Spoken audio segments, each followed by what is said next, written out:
இன்னொருத்தர் சொன்னாங்க, உங்களுக்குலாம் புக்ஸை பத்தி என்ன தெரியும். எனக்கு ஒரு சிரிப்பா வந்துடுச்சு.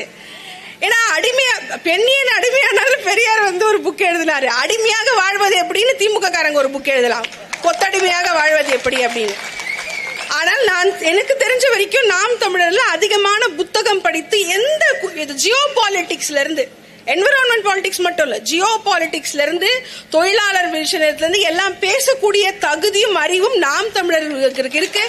குறிப்பா இங்க இருக்கக்கூடிய பெண் தொண்டர்களுக்கு இருக்கு.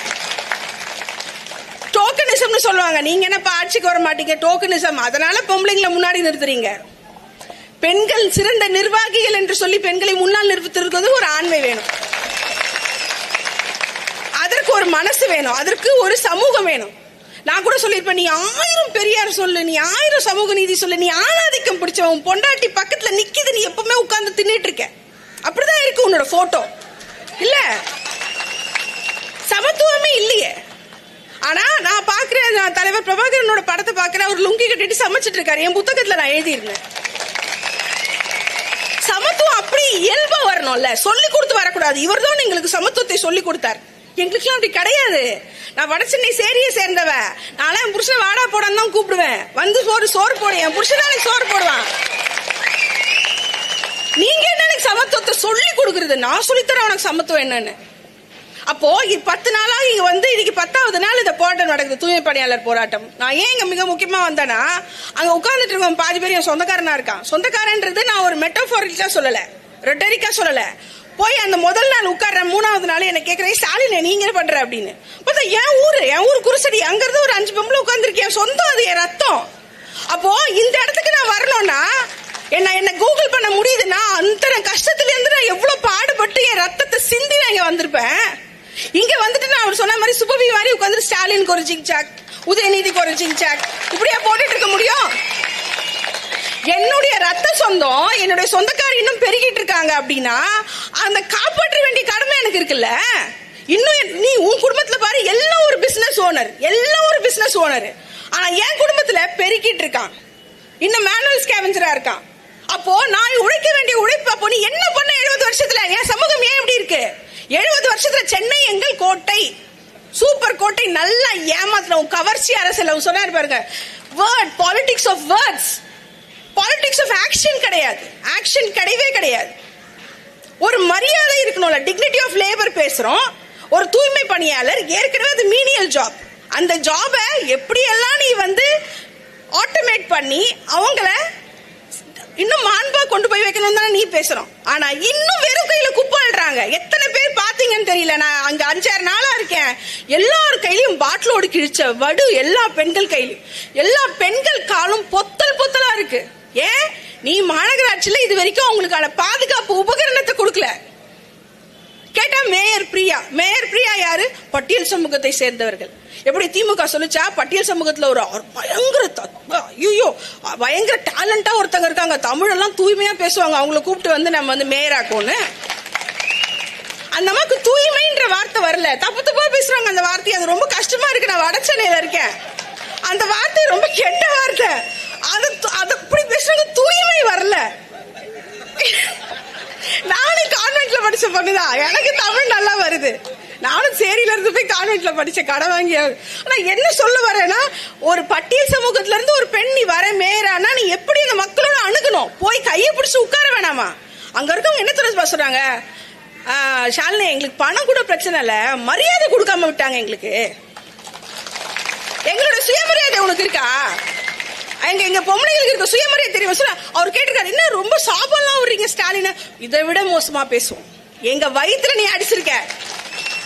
ஏதோ ஒரு ஊர்ல இருந்து உனக்கு அறிவாலயத்துல எப்படி இடம் கிடைச்சது? ஏதோ ஒரு ஊர்ல இருந்து நீ வெப்பேரியில இருக்கிற திராவிட திடல் உனக்கு எப்படி கிடைச்சது? ஆரிய சங்கரன் தானே கேள்வி கேட்டாரு. இதே இடத்துல தானே ஆரிய சங்கரன் கி வீரமணியை கேள்வி கேட்டாரு, ஏன் சொத்துல நீ என்ன பண்றேன்னு, என் பஞ்சவிழாலத்தை நீ என்ன பண்ணீங்க ஆரிய சங்கரனை? அப்ப அந்த ஆரிய சங்கரன் தூரத்து உறவு எனக்கு இருக்காது அந்த ரத்தம் உடம்புல. அப்போ ஒரு முறையும் எங்களை குப்பை, அதாவது நீ தான் குப்பை அள்ளணும், ஆனா உனக்கு நான் சம்பளம் கொடுக்க மாட்டேன். இன்னொருத்தங்கிட்ட போய் நீ சம்பளத்தை பிச்சை எடுத்து வாங்கிக்கோ. உன்னைய நான் சென்னையை சுத்தம் பண்றேன் 40 கிலோமீட்டர் தூரத்துல போட்டுருவேன். நீ 40 கிலோமீட்டர் பஸ் பிடிச்சி கண்ணகி நகர்ல இருந்து செம்மஞ்சேரில இருந்து இல்ல எண்ணூர்ல இருந்து இங்க பெருகிட்டு போ. இதை விட ஒரு ஆணவ சமூகம் இருக்க முடியுமா? எல்லாம் யாரு? பூர்வகுடி தமிழ் மக்கள். இப்ப நிறைய பேர் நினைச்சிட்டு இருப்பாங்க, என்ன இது ஒரு மொழி பேசுற மக்கள் தான் இந்த வேலையை செய்யறாங்கன்னு. இல்ல, பறையர் செய்யறாங்க இந்த வேலையை. அப்படி இருக்கும் பொழுது என்னுடைய சொந்தம் செய்யும் பொழுது நீ எனக்கான பாதுகாப்பு, மரியாதை எதுவுமே இல்லையே. துறை சார்ந்தவர் சொன்னார், துறை சார்ந்து யார் பேசணும்? KN நேரு பேசணும். நேரு எங்க? நீ ரெட்டி மாநாட்டுக்கு போய் பேசிட்டு இருக்க. நான் மனுஷன் இல்லையா? என்கிட்ட பேச மாட்டியா நீ? என்கிட்ட பேச மாட்டியா நீ? இல்ல தமிழ் ஜனத்துக்கிட்ட பேச மாட்டியா? முதல்வர் MN ராஜா வீட்டுக்கு போயிட்டு இருக்காரு. அதுல காலை வயசு கட்டான சைஸ் அந்த அம்மா பாட்டு. அது அந்த அம்மா வீட்டுல போய் உட்காந்து நீ காப்பி குடிச்சிட்டு இருக்க. சார் மேக்கப் என்ன சொல்லுவானுங்க? மேக்கப் போடுற. நான் சொல்றேன், நீங்க மேக்கப் கம்மி பண்ணுங்க சார். கம்மி பண்ணிட்டு அந்த டைம்ல வந்து எங்க மக்கள் கிட்ட நீங்க பேசுங்க. பண்ணலாம், தப்பு கிடையாது. சில பேருக்கு இன்செக்யூரிட்டி தான் அந்த மாதிரிலாம் பண்ணிப்பாங்க, ஒன்றும் தப்பு கிடையாது. ஆனா திரும்ப திரும்ப நீ வாக்கு கொடுக்கறதே என்ன? டீச்சர்களுக்கு வேலை கொடுக்குறேன் அப்படி சொல்லிதான் யூனியனை கையில் எடுத்த. அப்புறம் என்ன சொல்ற? துப்புரவு தொழிலாளர்களுக்குலாம் நான் வந்து பர்மனன்ட் பண்றேன். நானும் குழந்தையா இருந்து பார்த்துட்டேன், 30-40 வருஷமா அதே இதுதான். பர்மனன்ட் பண்ற. ஆனா எனக்கு நீ பர்மனன்ட் கூட பண்ணல, ஒரே நைட்ல வேலையை விட்டு தூக்கி இருக்க. ஏன்னா நீ எதிர்கட்சியா, அப்போ நாங்க என்ன யோசிக்கிறோம்? திமுக எதிர்கட்சியாக இருந்தால் சிறப்பாக செயல்படுகிறது.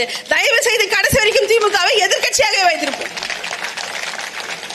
அவ்வளவுதான். உனக்கு நாங்க வந்து ஓட்டு போட முடியாது. சென்னை மக்கள் ஓட்டு போட முடியாது. எப்ப எங்களை தூக்கி போடலாம், எப்ப எங்க மேல குப்பை கொட்டலாம், இதேதான் உன்னுடைய ஒரு வேலையா இருக்கு. எங்களுடைய மிகப்பெரிய தலைவர் ஆம்ஸ்ட்ராங் அவர்கள் கொல்லப்பட்டார். அவர் கவுன்சிலரா இருந்தாரு சென்னை மாநகராட்சியில. ஆம்ஸ்ட்ராங் கவுன்சிலரா இருந்து 2000 பேருக்கான பணி நிரந்தர ஆணையை பெற்றுக் கொடுத்தார் ஆம்ஸ்ட்ராங்.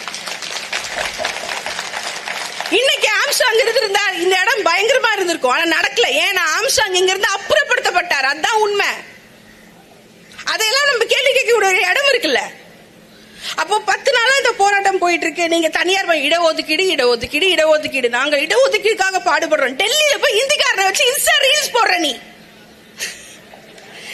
ஸ்டாலின் கியூ பிரைம் மினிஸ்டர் ஹோனா செய்யடி. எனக்கு புரியலடா. நீ ஒரு பக்கம் ஹிந்தி தெரியாதுன்னு சொல்ற, அங்க போய் ஹிந்தியில புக்கு போட்டு ஸ்டாலின் ஜி பிரைம் மினிஸ்டர் ஜிங்கிற. எனக்கு புரியல. ராகுல் காந்திக்கு மனசு எப்படி தொப்புன்னு அடிச்சுக்கோ. நம்மள அண்ணாங்கிறாரு, இங்க வந்தா பிரைம் மினிஸ்டர் ஜிங்கிறாரு. இவருக்கு தமிழே வராது. இவர் இந்திய கத்துக்கிட்டாலே எவ்வளவு கஷ்டப்படுவாருன்னு ஒரு விஷயம் இருக்குல்ல. துரைமுருகன்லாம் ஹிந்தி பேசினா எப்படி இருக்கும்? அங்க போய் ரொம்ப கஷ்டமாயிடும். அப்போ இந்த மாதிரி ஒரு இடத்துல போயிட்டு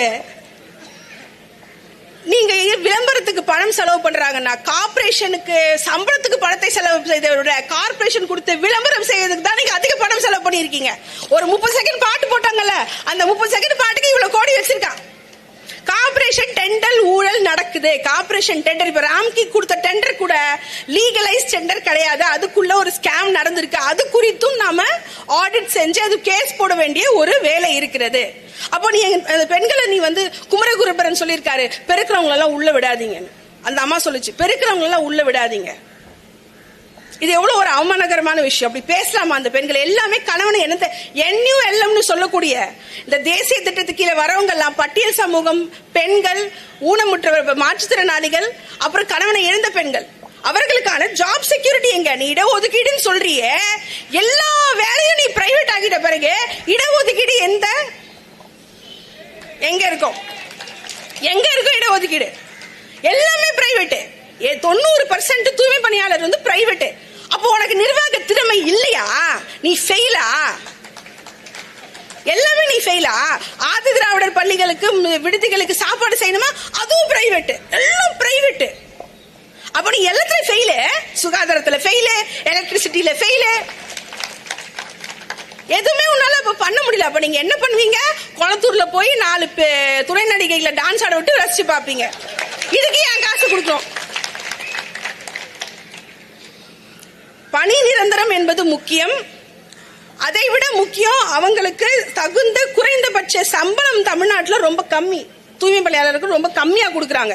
அந்த சம்பளத்தை கொடுக்கணும், அவங்கள நிரந்தரமாக்கணும். அவங்க இது மாதிரி ரோட்ல பாடுபடக்கூடாது. ஏன்னா இன்னைக்கு கொடி கட்டி கோட்டையில கொடி ஏத்துறீங்கன்னா அதுக்கு காரணம் இந்த பூர்வகுடி மக்கள் தான்.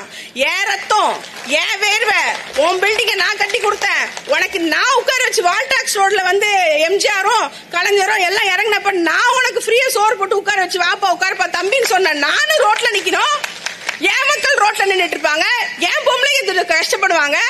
நீங்க சொகுசா ரேஞ்ச் ரோவர் கார், அந்த கார் வெளியே வருது பாரு, ரிப்பன் பில்டிங்ல இருந்து ரேஞ்ச் ரோவர் வருது, ஒரு காரும் வருது, ஃபெராரி வருது.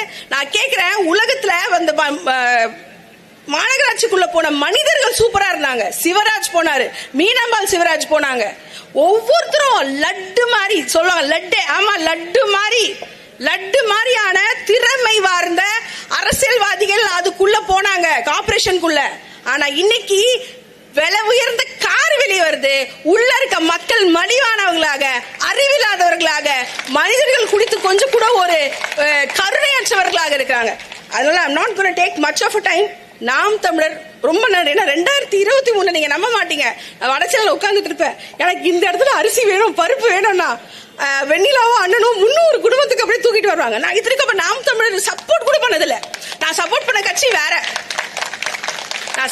கட்சி வேற, நான் பேசின கட்சி வேற, நான் அண்ணன் ஓடின கட்சி வேற. ஆனா ஒரு முடியும் அந்த கிராசரியில இருந்து, நைட்டில இருந்து, பெண்களுக்கான உள்ளாடையில இருந்து வெண்ணில தூக்கிட்டு ஓடி வர வட சென்னைக்கு இந்த 2 வருஷமா அதுதான் செஞ்சிட்டு இருக்கு, நாம் தமிழர் செஞ்சிட்டு இருக்காங்க. இன்னைக்கு நான் கூட அன்னைக்கு 3 நாள் நைட்ல போலீஸ் நிற்கிறாங்க, வந்து சம்மன் கொடுத்துட்டு மக்கள் பாவம்னு, அக்கா அவங்க பசங்க அங்க இருக்காங்க, அப்புறம் ஃபாசிலுக்கு போன் பண்ணி கேட்டாங்க, நாங்க இருக்கிறோம் அக்கா.